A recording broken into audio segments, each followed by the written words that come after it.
So obstetric hemorrhage, how to deal, I think that's kind of an emergency.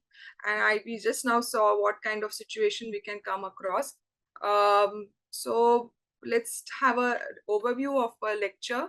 The features and classification of major obstetric hemorrhage, anesthesia management of major obstetric hemorrhage, and algorithm for management of the massive obstetric hemorrhage. And as an anesthetist, we have to, our role will be in a labor ward, obstetric theatre for the management of LSCS and obstetric hemorrhage and hysterectomy, and also for the manual removal of a placenta because it can be a PPH cause. So we have a case. There is a female patient in a labor ward of 25-year-old G3 lady in a labor who has a history of previous LSCS, and she has lost around 700 ml of blood per vaginally in the labor. She looks pale and sweaty. Her pulse is 140 per minute, regular thready. BP is 105/55. Now, what would you do? You will be called to assess this patient, and what will be your management? So basically, this is something like a bleeding or obstetric hemorrhage patient.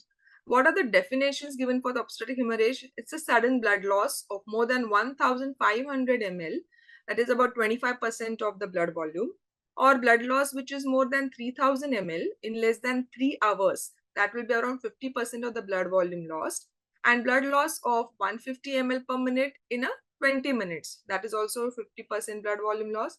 Or if there is a sudden drop of peripartal hemoglobin of more than 4 gram per deciliter, and if patient requires acute transfusions more than 4 units blood, so that is an obstetric hemorrhage. Now, what are the types of obstetric hemorrhage? We know that obstetric hemorrhage can be antepartum hemorrhage or intrapartum hemorrhage and a postpartum hemorrhage.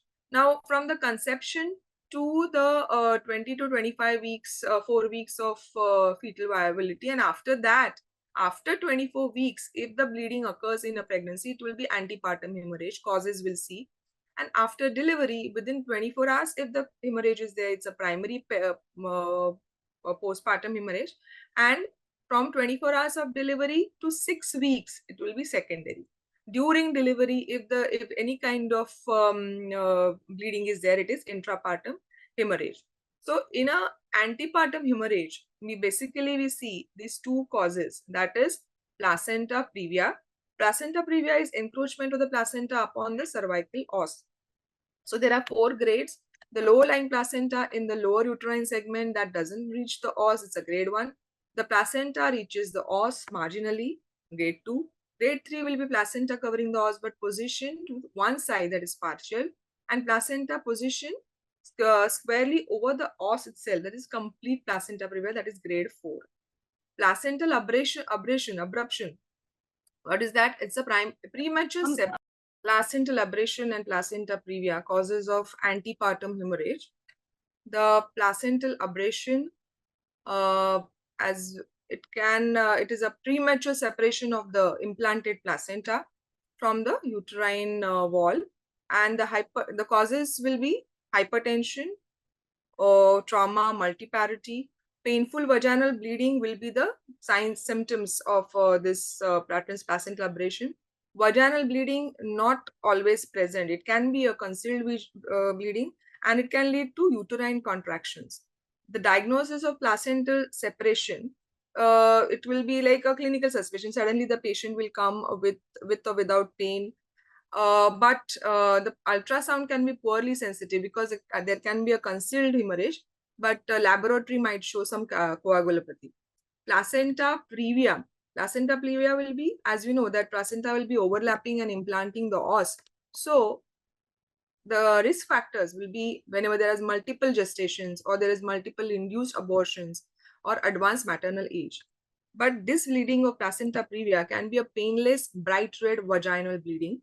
And here it can be diagnosed with a transvaginal ultrasound, but we have to avoid digital or speculum examination because it can precipitate the hemorrhage. And as we can know that because of this placental maternal unit compromise, the fetus compromise will be also there. So how, first of all these hemorrhages are obstetric hemorrhages, how it is different from other hemorrhages, like from trauma, bleeding or any surgical bleeding, how it is different. So if there is, first of all, inability to recognize the risk factors. No, there is always a high degree of suspicion in obstetric patients. It can be inappropriate clinical evaluation. Patient may not be investigated properly. Suddenly, patient who is not registered also can come to your labor ward, with the bleeding. The frequent USGs will be required because sometimes the concealed hemorrhage is there. It is not visible in the first USG. Another different thing in obstetric hemorrhages is difficulty in exact blood loss estimation. Like here, the bleeding which has occurred kind of diluted with amniotic fluid. So exact blood loss, how much is the blood loss, is very difficult to assess. The loss can be because intrauterine, it can be peritoneal, it can be concealed, and always there is a high degree of suspicion in obstetric patients. Another difficulty is difficulty in the early diagnosis. Now, there are early signs of bleeding in other patients.